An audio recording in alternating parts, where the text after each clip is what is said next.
Ever since Teddy Roosevelt first called for reform in 1912, 7 presidents, Democrats and Republicans alike, have taken up the cause of reform. Time and time again, such efforts have been blocked by special interest lobbyists who've perpetuated a status quo that works better for the insurance industry than it does for the American people. But with passage of reform bills in both the House and the Senate, we are now finally poised to deliver on the promise of real, meaningful health insurance reform that will bring additional security and stability to the American people. The reform bill that passed the Senate this morning, like the House bill, includes the toughest measures ever taken to hold the insurance industry accountable. Insurance companies will no longer be able to deny you coverage on the basis of a pre-existing condition. They will no longer be able to drop your coverage when you get sick. No longer will you have to pay unlimited amounts out of your own pocket for the treatments you need. And you'll be able to appeal unfair decisions by insurance companies to an independent party. If this legislation becomes law, workers won't have to worry about losing coverage if they lose or change jobs. Families will save on their premiums.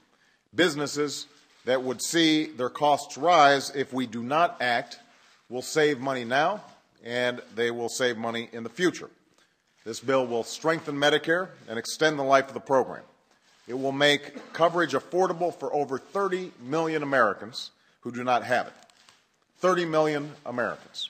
And because it is paid for and curbs the waste and inefficiency in our health care system, this bill will help reduce our deficit by as much as $1.3 trillion in the coming decades, making it the largest deficit reduction plan in over a decade.